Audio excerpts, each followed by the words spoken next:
moderate our panel today in a new series called Dialogues on Democracy. I wanted to start by providing some background about the series. This programming was developed through the vision of the deans of Gonzaga University's academic units, who, like many of us, were appalled by the events of January 6th at the US Capitol. They felt it was important to reflect on these events, to draw on the expertise and knowledge of our faculty as we strive to learn about contributing factors, and to engage in a dialogue across our academic units and the university community. And this desire has led to our Dialogues on Democracy series. Today is our first event, and we will continue with future sessions in the next academic year. We have three distinguished speakers for you today. A quick point of order, I am going to introduce all three now and allow them to present.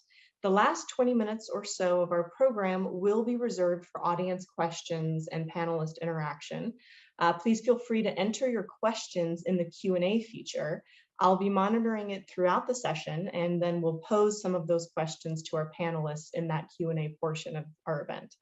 So now, to introduce our panelists, I will begin by introducing Joe Gardner, who is a professor in the political science department.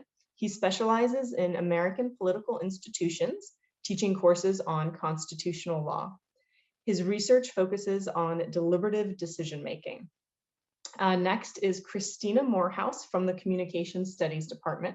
Professor Morehouse worked as a journalist for 11 years before she began teaching at Gonzaga. She teaches a variety of courses, including research methods, meaning making, identity, and graduate level writing. Her research interests include storytelling, media literacy, identity maintenance, and communication pedagogy in the multicultural classroom. And then we have Noralis Rodriguez-Coss, an assistant professor in the Department of Women's and Gender Studies. Her interdisciplinary scholarship focuses on issues concerning gender violence, social constructions of gender and islands, feminist activism and public protests, and global perspectives on gender and transnational feminism. So with that, I will hand it over to Professor Gardner. Thank you. So for starters, can everyone see my PowerPoint? Yes? Okay, great. So to get us started, I will be briefly explaining some of the institutional foundations or the rules of the game that set the stage for what happened last January. More specifically, I'm going to be discussing several parts of our presidential election process that help us to better understand what brought about the January 6th attempted insurrection. So in the United States, electing the president is a lengthy, multi-step, and frankly, unnecessarily convoluted process. It is governed by provisions in the Constitution, by federal laws, and also laws in each of the 50 states. So we really do have a patchwork of rules covering how we select our presidents. The most important thing to keep in mind is that we utilize this odd, aberrant electoral college mechanism. It's frankly a mechanism that serves no useful purpose and in fact undermines American democracy. For our purposes here, I'm going to have us start by looking at the counting of votes that kicks into high gear on election day, this most recent election, November 3rd. The counting of votes should be relatively simple, but it is not. Without going into detail on the Electoral College, remember that it is not the popular vote alone that matters. Rather, we have decided to use the popular vote as a way of allocating votes in the Electoral College. It is then the Electoral College itself that actually selects the president. What is critical to understand here is that nearly all of the states, 48 of the states, have chosen, and it is a choice, to use winner-take-all systems for converting the popular vote into Electoral College votes. So within each state, at the state level, whichever candidate gets the most votes gets 100% of that state's votes in the Electoral College. So that means that then even in a very close election, say a 49-51 split, or even a closer election than that, the candidate with the most votes gets all of that state's Electoral College votes. Also recognize that states do not have to use winner take all. They could, and currently 2 states do, use other more proportional ways of converting the popular vote into Electoral College votes. So why am I talking about all this? Why does this matter to last fall's election and what happened ultimately on January 6th? Well, this is the reason candidates may sometimes fight over even very small numbers of votes. When a candidate calls for a recount or when they turn to the courts to challenge aspects of some count, it's not just about the small number of votes immediately at issue. Rather, it's that those small number of votes might well determine who gets all of the electoral college votes in a particular state. But that's only because states have chosen to use the winner-take-all system. This is why then last fall we saw intense fighting over the counting, the recounting of votes in some of the states. The winner-take-all rule within the Electoral College incentivizes these intense battles over state-level counts. So let me show you some data here. These are results from 4 states that turned out to have among the closest election outcomes in the 2020 presidential election. These are the final vote tallies as maintained by the FEC. And what we see here is that indeed in Arizona, Georgia, Pennsylvania, and Wisconsin, the campaigns were very, very tightly contested, and the outcomes was a very, very narrow margin of victory for Biden in each of these states. Trump's campaign took the closeness of these results in these states, as well as in some other states as well, as an opening to try to challenge state-level counting of the votes.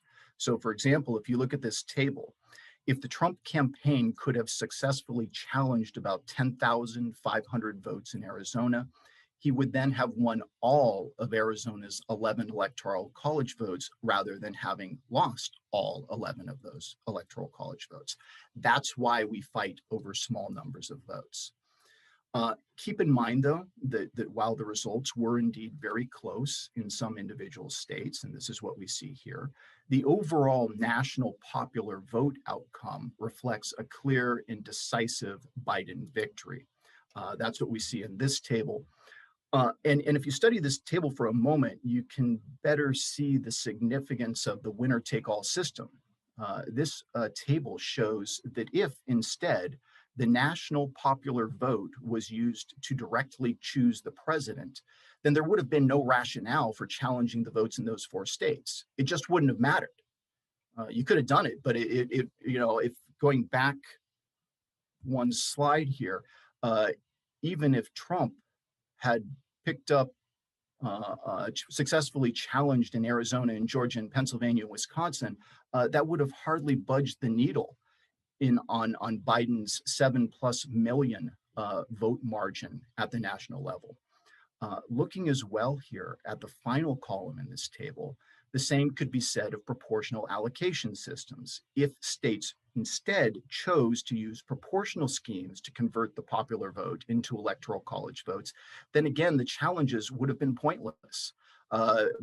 Trump might have picked up 4 or 5 or 6 more electoral college votes, but that's a very small number in comparison to the 74 vote margin that Biden maintained there.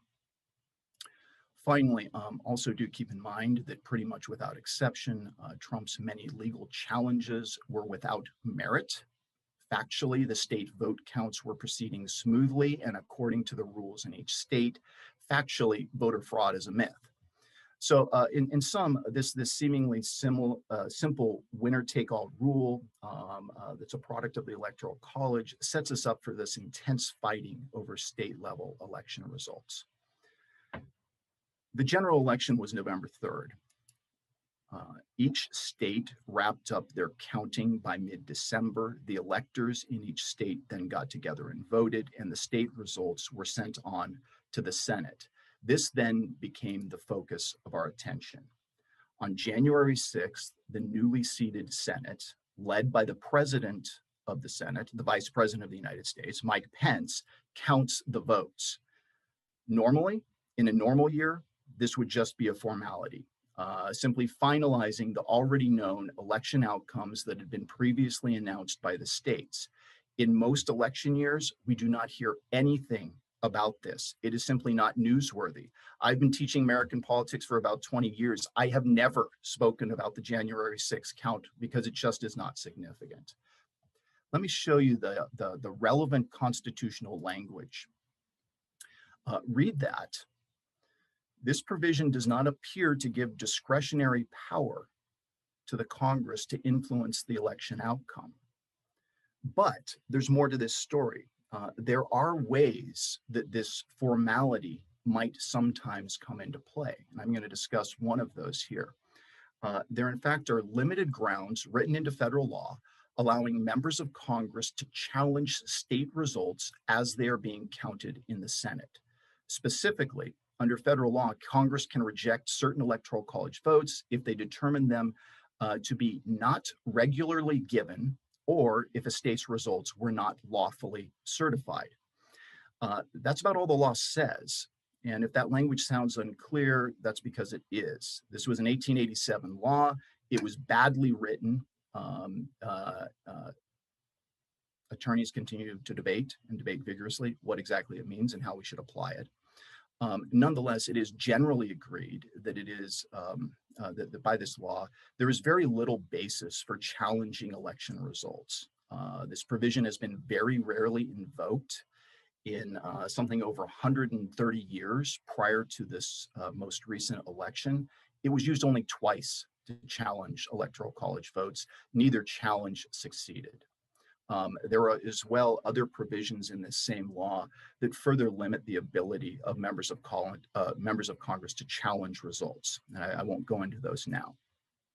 So while there is a legal mechanism in place that allows for the challenging of votes on January 6th, it is very, very long. Now, having said that, and this is what is important, there is nothing in this last step to prevent members of Congress from registering baseless objections. And that is what 147 members of Congress did on January 6th. So in sum then, this law, in conjunction with the vagueness of the Constitution, created another opening for a final challenge to the November 3rd election.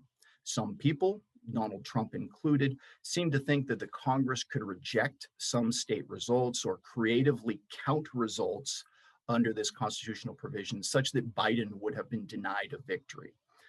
This mere formality became then the target of a violent attempted insurrection. And there is some real irony here in that this count really is of such little consequence.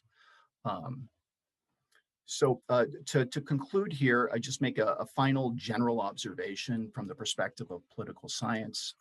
The lesson in all of this is that the rules of the game do matter.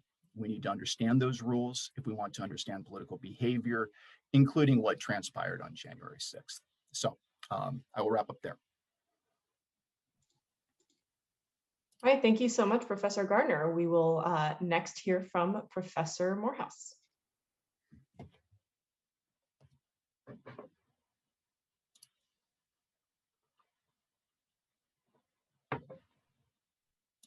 Okay. Thank you. So, like many Americans on January 5th, I was recovering from the albeit subdued holiday season, pretending to class prep for the coming semester while working on a list for a target run and ruminating on what I should be fixing for dinner. Getting up for yet another cup of coffee, I wandered through the family room to find the television turned to a 24-hour news station. As luck should have it, I arrived just in time to see the breaching of the US Capitol. For the next several hours, I was transfixed.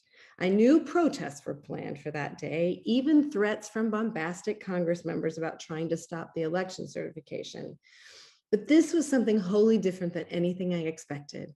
And it was clear from the coverage, the journalists covering the events were nearly as confused as I was. Unlike me, watching from the safety of my couch, they were trying to make sense of an event while those involved were literally threatening their lives. As a communications scholar and former journalist, I am forever entranced by the ways news is covered, the lenses or frames used to interpret events that set agendas for how we, the reading and viewing public, in turn interpret and respond. This is what we study. Individuals outside of academic settings rarely have time to explore that power of naming, the long-standing impact of representation. That representation, argues cultural theorist Stuart Hall, is an essential part of the process by which meaning is produced and exchanged between members of culture. Journalists, for good and for bad, are constantly engaged in making meaning for their audiences. As I watched the Capitol breach, I had so many questions. How could this be happening? Where were the police with rubber bullets and tear gas I had seen at the Black Lives Matter gatherings I attended last summer? And most doggedly, what exactly was happening? Certainly the journalists on the scene weren't sure as they struggled to name the event. Was it a protest, a riot, a mob, a siege, a violent occupation, an insurrection, a coup? As broadcast reporter Al Thompson wrote in mid-January for the widely respected think tank, the Poynter Institute, journalists must take seriously how and what they name something, the representation and meaning making to which theorist Hall refers. The Associated Press style book, A Journalism Guide, asks journalists to consider the reasons people are engaged in a protest, even a violent one, before deciding how to name it. And I think therein lies the issue surrounding the naming of events at the Capitol on that fateful day. Throughout the 4 years of the Trump administration, journalists were under near constant assault. While politicians launching verbal attacks on the press aren't new, think Nixon, the vitriol from Trump and in turn his supporters had reached peak levels, turning the press from the fourth estate into the opposition. Trump routinely referred to reporters as the enemy of the people and referred to their work as fake news. Supporters showed up at Trump rallies wearing t-shirts that read "Rope, Tree, Journalist, Some Assembly Required." By the way, these beauties were sold at Walmart. According to an article by Poynter, in Trump's January 5th speech to supporters before they moved on the Capitol, he referred to journalists as the biggest problem we have as far as I'm concerned. He reiterated, single biggest problem. During the breach, someone scratched "Murder the Media" into the door inside the Capitol.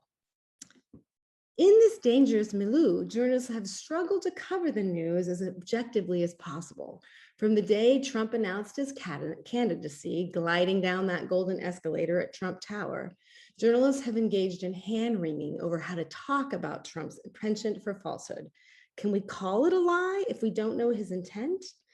It was not until 2019, 3 years into his term, that reporters routinely began to call him a liar. And if you're counting, the Washington Post tallied 30,537 lies or misleading claims during his presidency, with nearly half of those coming in the last year. What developed in the interim led to a kind of entrenched hesitancy in the part of journalists when making any claim about him or his followers and their activities for fear of reprisal, both verbal and physical, and with good reason. On the day of the Capitol breach, journalists hid in legislative offices with Congress members while the Trump supporters filled the hallways. Journalists were chased, their equipment broken, they were spit upon. A noose made from a camera cord hung from a nearby tree. One female journalist was called a slut and a whore. And while journalists are certainly accustomed to harassment, understanding that it comes with their work, those on the scene at the Capitol say this was wholly different. At least 9 journalists were physically assaulted, according to the US press tracker, Freedom Tracker. As one journalist told Poynter, there was so much anger, and that anger was feeding off of itself. People were looking for someone to bear the brunt of that anger, and unfortunately, the media was a very obvious target. Amidst this clearly palpable fear, journalists were struggling to frame for their audiences what was happening at the Capitol on that day because it kept changing. It started as a rally, moved to a vocal protest, then on to people crawling through broken windows, defacing statues, and defecating in the hallways. Journalists captured protesters inside the Capitol watching the news on their phone as the events unfolded. Each word journalists summoned came with a certain amount of verbal baggage, a kind of you name it, you own it yoke. In October 2020, after months of sustained protest over Derek Chauvin's murder of George Floyd, The AP style book urged reporters to use care in deciding which term best applies. A riot is a wild or violent disturbance of the peace involving a group of people. The term riot suggests uncontrolled chaos and pandemonium, and often has been used to stigmatize people fighting for justice. Unrest is a vaguer, milder, and less emotional term for a condition of angry discontent and protest, verging on revolt. Into this struggle over words marched the events of the Capitol. Journalists were well aware of the social reality through characterization they created that day would forever be compared to the summer protests over Floyd's murder. As Tompkins wrote in that January Pointer article, journalists have an obligation to use language that shows neither fear nor favor. As the events on January 6th took shape, reporters knew whatever choice they made, their decisions were fraught. They began by using the word protest, but as the incident grew more violent, switched to stronger words such as mob and riot. But as the incident, but as the incident grew, okay. In a postmortem, sorry, got a little lost there. In a postmortem article, editors for the AP said they quickly began telling reporters that protest was far too mild, that the event had expanded to meet the news organization's standard of uncontrolled chaos, and they could use the word riot. Editors already cleared insurrection and mob. At the same time, they cautioned against coup as having the potential to be overly dramatic. And I have to say, I can't help thinking about how reporters were trying to make these choices while people screamed at them, spit on them, and threatened their lives.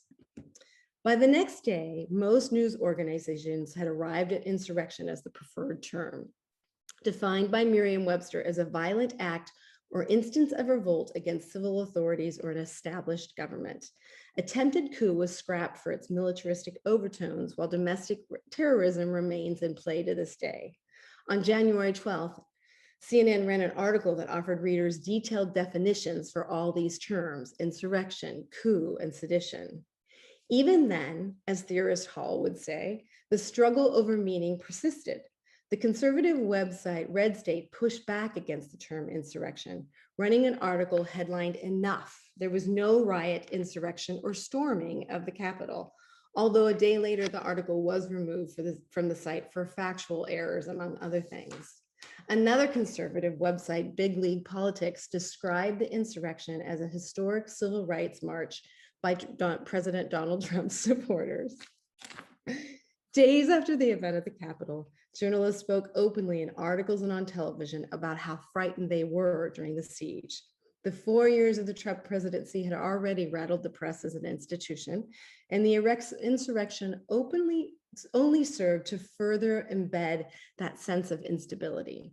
While fraught with error and systemic issues, journalists remain critical to the functioning of the state.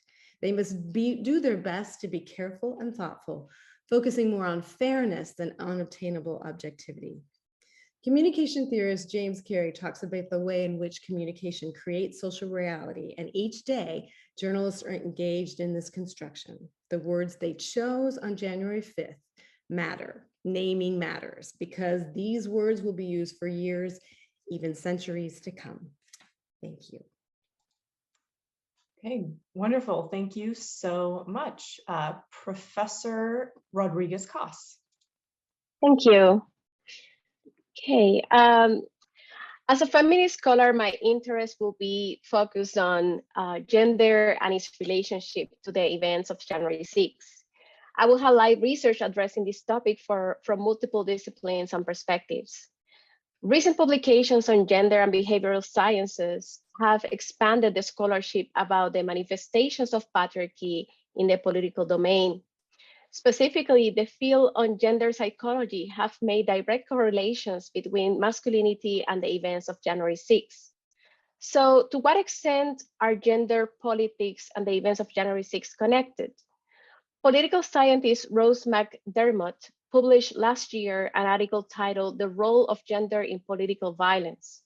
McDermott states the following, and I quote, "Conventional models of international relations that seek to explain the origins and impact of political violence typically ignore issues of gender and tend to focus instead of forces such as regime type, economic development, or religion to explain the reasons for conflict. Yet there is no factor more important for understanding the sources of consequences of political violence than gender. End of quote. McDermott goes on to explain how political ideology is organized around common values, some of which revolve around privilege and dominance. Such systems of domination and subordination benefit high-status men, whose power depends on the political and economic structures that subordinate women and that control most of the population, including men. Most scholars point out that masculinity is a yet underexplored determinant of political behavior. Since 2016 to 2020, the importance of conservative politics that the administration in turn at the time gave to their political image and performance became a rich area of academic investigation, particularly the exploration of certain behaviors in relationship to people's support of certain policies and politicians. The field of political psychology, for example, has made great contributions to the understanding of psychological origins of political attitudes, ideologies, and behavior. This field has identified a range of factors for political support, including personality traits, racial attitudes, economic stressors, and intergroup dynamics, among others. On the other hand, masculinity studies in fields such as women and gender studies, as well as gender psychology and sociology, examines prevailing cultural expectations of manhood to which men are expected to conform. This includes social acceptable characteristics of masculinity in the United States, including status seeking, achievement and success in work and sports, competitiveness, aggression, and the abstention from femininity in behavior, speech, and emotion. Research on precarious manhood by psychologists Joseph Bandello and Jennifer Bosson suggests that compared with womanhood, which is conventionally viewed as a resulting from a natural, permanent, and biological developmental transition, manhood must be earned, demonstrated, and maintained their status as quote-unquote real men. Manhood as precarious has been advanced by social psychologists Sara DiMuccio and Eric Knowles in their article, The Political Significance of Fragile Masculinity, published in 2019, in which they argue that in many males, the pressure to earn and prove their manhood triggers anxiety that in turn motivates a variety of compensatory beliefs and behaviors, which they call fragile masculinity, meaning the anxiety that stems from manhood's precariousness and the behavioral consequences of this anxiety. It is highlighted that while both men and women face pressure to abide by their culture's prevailing gender norms, a man's failure to adhere to masculine expectations is especially threatening because it can lead not only to ostracism or a loss of esteem in the eyes of peers, but to the revocation of his very membership in the high status of man category. It has been reported that the consequences of fragile masculinity comes mostly from experimental studies designed to reduce men's confidence in their manhood. An example is by insinuating that participants are heavily feminine, which is one of the most prevailing US cultural standards that men are demanded or supposed to avoid. Among the reactions observed from these studies, men present anxiety-related thoughts, gender role-related stress, greater toughness, increased alcohol consumption, and more aggressivity toward gay men. DiMuccio and Knowles link these reactions to politics and elections by associating them to increase justification of social inequality, less support of gender equality, more benevolent sexism, more homophobic attitudes, and increased enjoyment of sexist and anti-gay humor. They state and I quote, "In the context of politics, masculine stances and policies are those that convey toughness, aggression, and risk tolerance." End of quote. And a small number of studies provide empirical evidence that masculine concerns do in fact drive political opinions and outcomes. Sociological, psychological, and public opinion research indicate important differences in terms of political desires and views. That research reveals that in comparison to women, men tend to be attracted to policies that encourage force, military aggression, and violence, for example, death penalty and war. Dimosho and Knowles mentioned that fragile masculinity might compound the partisan gender gap and most robust gender differences due to the use of force issues. Comparatively, psychologists Teresa Beccio and Nathaniel Skemmerhorn published in January of this year the article titled "Hegemonic Masculinity Predicts 2016 and 2020 Voting and Candidate Evaluations." Based on the findings of 7 studies involving over 2,000 people, this investigation found that men's and women's endorsement of hegemonic masculinity, and by hegemonic masculinity meaning practices that legitimizes men's dominance position in society, predicted support for Trump over and beyond the aforementioned factors, even when controlling for political party affiliation. Results highlight the importance of looking beyond social identity based conceptualizations of masculinity to fully consider how men and women's endorsement of cultural ideologies about masculinity legitimate patriarchal forms of dominance and reify gender, race, and class-based hierarchies. If we are familiarized with Trump's speech of January 6th, that included phrases such as "fight like hell," and efforts to ridicule other men, such as Brian Kemp, saying that he weighs 130 pounds and that Kemp say he played offensive line in football, and later saying, "I'm trying to figure that out. I'm still trying to figure that out." He said that the other night, "I was an offensive lineman." I'm saying, really, that must have been a very small team.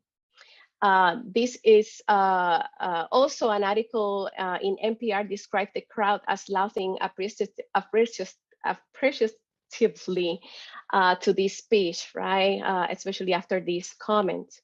So we see here the weak and strong dichotomy in which enforcing or framing weakness as a center theme that is endorsing prevalent male characteristics of dominance. Images of this day also show male-identified participants targeting the offices of female politicians, such as the office of Nancy Pelosi.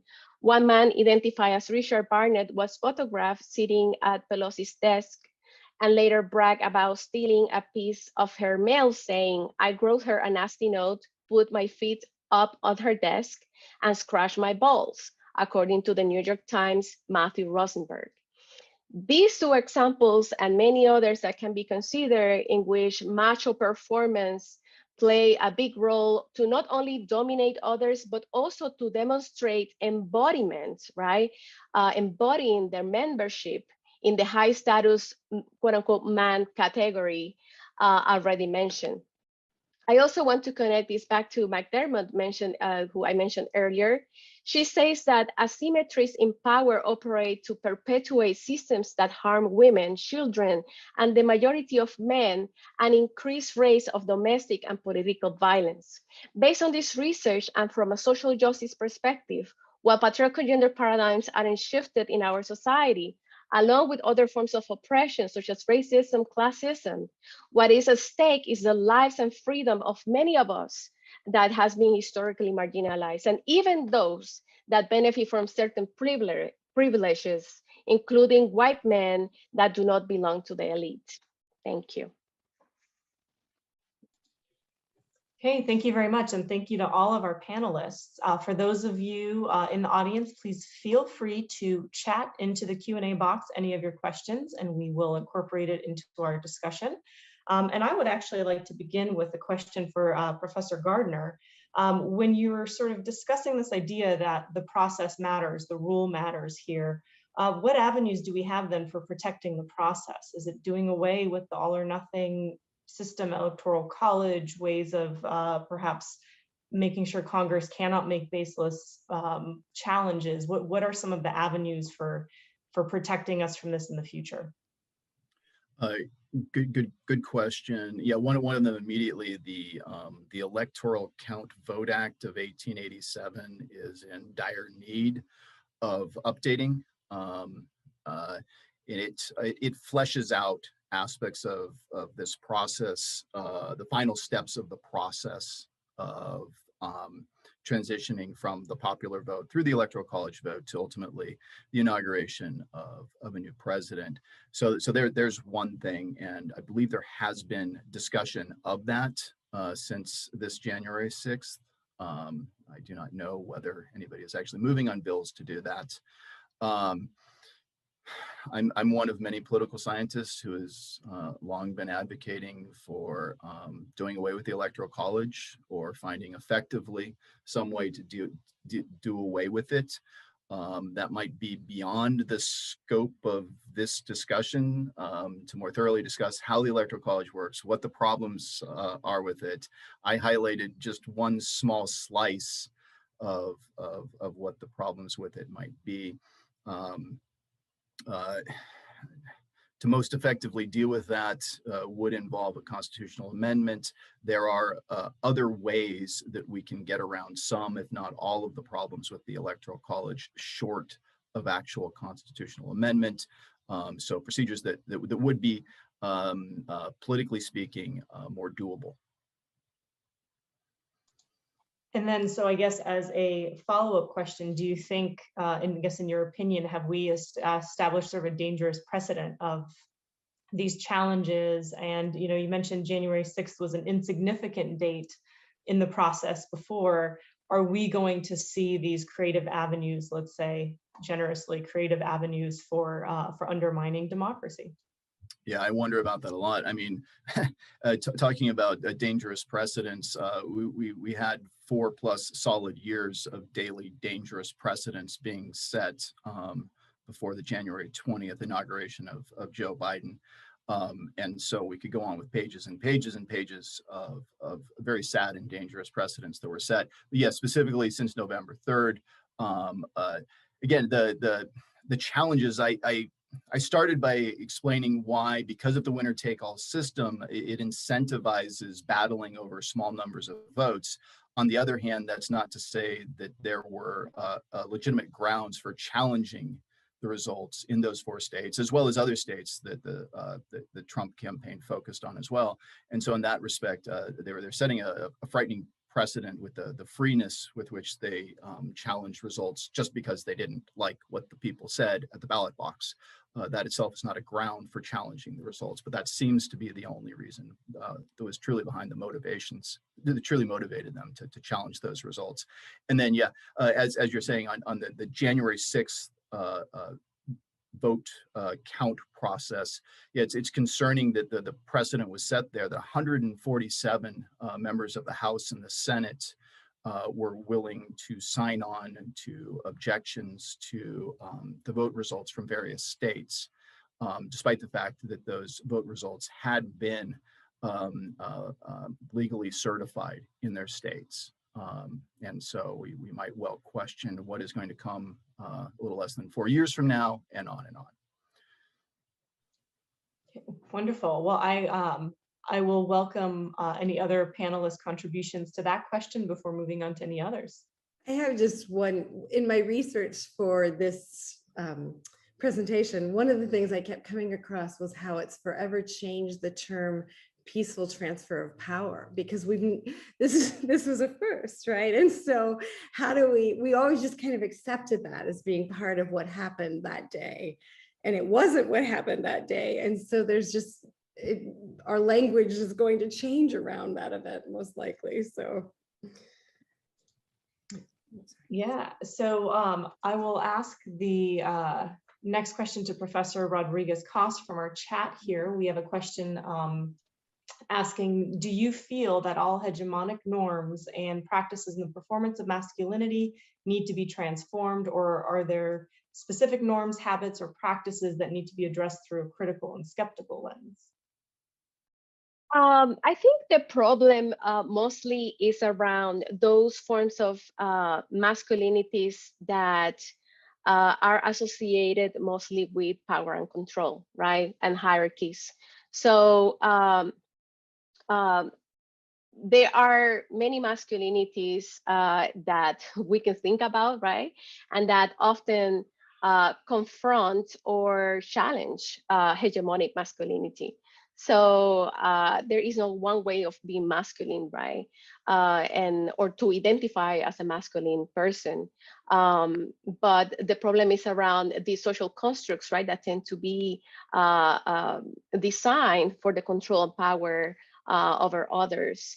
And so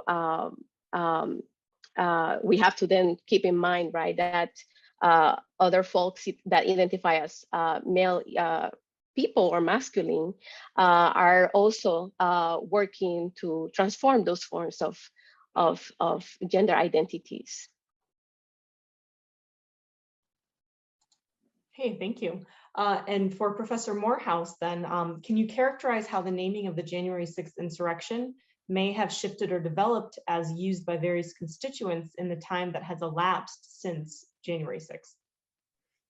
It's been very interesting how journalists have kind of adapted. I think I would argue that they've mostly waited to see how law enforcement is now addressing it. I mean, there are charges of sedition being brought up. They're referring to it as an insurrection, definitely a riot and a rebellion.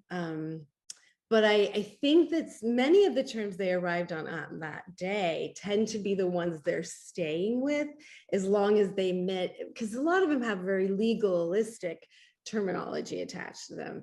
And the one that they've kind of struggled with is whether it qualifies as domestic terrorism. And the FBI itself is struggling with whether to call it domestic terrorism or not. And so I think they're mostly trying to most of the articles I'm seeing today are talking more about insurrection and charges of sedition and even staying away, I would say, from riot at this point, because they're moving more into the legalistic terms of what happened that day. And it seems like that's where they're landing most of the time. In recent articles, it's definitely referred over and over as an insurrection. But I was curious because Joe was calling it attempted. And I'm worried, I'm wondering about that. You talked about attempted insurrection. So I'm curious if I'm missing a legalistic. No, I suppose I was just getting an attempted overthrow of government. Okay, yeah, okay. An attempt to subvert Right. the legal process specified by the Constitution.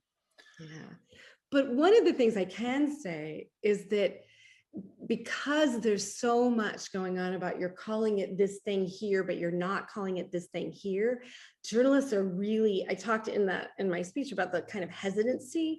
I think that the 4 years of the Trump administration made them much more, and then the George Floyd protests over the summer really created with journalists much more hesitancy about how to name things.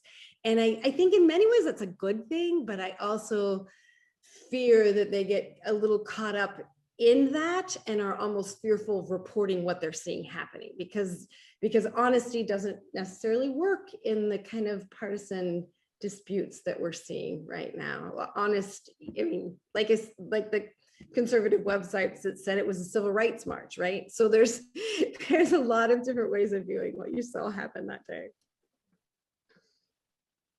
And I suppose one follow-up question that I would have on that is, how do journalists balance telling the story when they're actively a part of it? Because I feel like they're pulled into as a character, not merely a reporter. Yeah, I that's such a good question. And it's one that I struggled with as a reporter. And I know that they clearly were struggling with that day. And objectivity, when your life is threatened, is not necessarily a lens through which you can see things. And so I think a lot of it was in consultation with others about what they could kind of agree on as a group about what they were seeing and talking to their editors. But certainly the lens was so distorted by all that was happening to them at the time. And you have to wonder whether some of their judgment was in fact clouded, like somebody's taking your camera equipment away. The stories are just amazing. People chasing them down the hallways, taking their equipment and breaking it. And very little intervention from police to protect journalists at that time as well. So I think a lot of it is kind of sitting on your hands and waiting to be able to make some sort of judgment. Well, we have a question in the chat from Professor Truthart from the law school. So the Academy of Arts and Sciences, through its own Common Purpose initiative in 2020, made several recommendations for reinventing American democracy. Have any of you been involved in those efforts? And then specifically for Professor Gardner, should reinventing democracy be our goal? And if so, apart from the Electoral College reform, what other steps can realistically be taken? So fix democracy for us. I've not been a part of it. Well, I guess a short way of answering this is the comments, what steps could realistically be taken? Realistically, the change we need is going to be very, very, very difficult to achieve. That's the way our system has been set up. Political scientists can fairly easily identify, I don't know what it is, 5, 6, or 7 big changes that we need in our institutions, in our Constitution, that could shore up, could strengthen American democracy. But we freely admit that really none of those are easily accomplished. Frankly, reforming the Electoral College is probably the easiest. A huge impediment to the achievement of democracy, genuine democracy in this country, is the equal apportionment of votes in the Senate among the states. But that's going to be very, very difficult to change. We need to address questions of redistricting in the House of Representatives and the partisan gerrymandering that goes on there, that leads to deviations from representative democracy. Campaign finance reform, a movement towards a system where truly every person has an equal say in the outcomes of American democracy. Some of these are maybe not entirely without of reach, but none of them would be easy, frankly. So. Well, I'm happy to at least hear that there are consortiums of people working on it, not merely politicians working on it. So we have a question actually asking about QAnon, specifically an HBO documentary, but even more generally, how do you assess the role of social media and what can be done to mitigate its influence? I'm going to keep my moderator hat on, but I think this is a fantastic question personally as a social media scholar. So what do you think about social media's role in things like these fast-moving conspiracy theories like QAnon?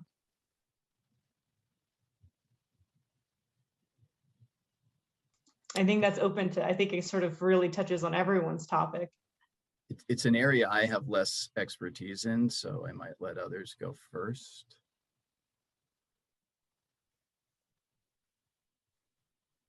Well, it is not my area of expertise, but I love popular culture, and and so some of the things that I was observing that day and that I read about during that time was about the narrative and the impact of the images that it had in many people, right?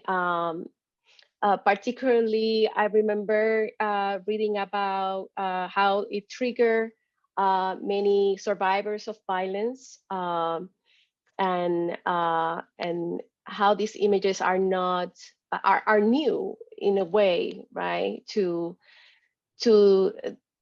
the media spectrum of the United States. Others framing the United States as that this needed to stop because it was not a third world country.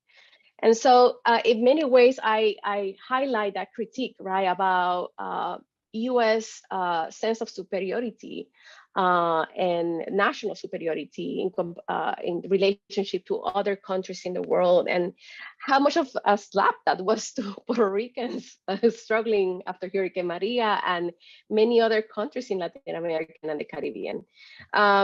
And so we have, right, different, if we look at it from different perspectives, we see not only of the newness of people seeing violence at a level that they thought never would happen, but the little discussion, I think, in social media that many other people from different countries were kind of like highlighting of how much of the US government participation have taken in other countries' attempts against their democracy. So that will be my response.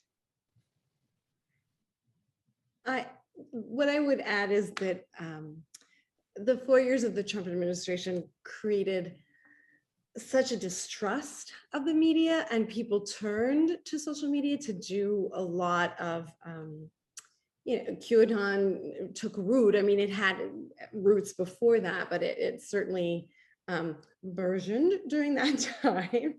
And that what I would say is that it does play a role. In fact, as it was happening, many people who were involved in the siege were tweeting out about what was happening to them, and kind of a sense of, look where I am, I'm in Nancy Pelosi's office. And so this kind of, we want to think of it as democratization, but also there's no filter, right? And so it just builds and builds, and the distrust in mainstream media sources that do fact checking. There's issues that could be addressed, but they certainly have certain standards they get to. Social media has been a huge outlet for a lot of conspiracy to grow and not have a lot of pushback against. And so it has further kind of disenfranchised some professional journalists, and at the same time made them, once again, as I talked about in the presentation, kind of distrustful of their own instincts, because they know that there will be response from people on social media that will call them out and say they're lying. And so it's created this really interesting situation, as well as the fact that journalists in general need to do some postmortem on their own behavior during the Trump administration, because back to the point of kind of letting things get away from, well, for one thing, the news cycle was unlike anything we had ever experienced before, right? It just was constant.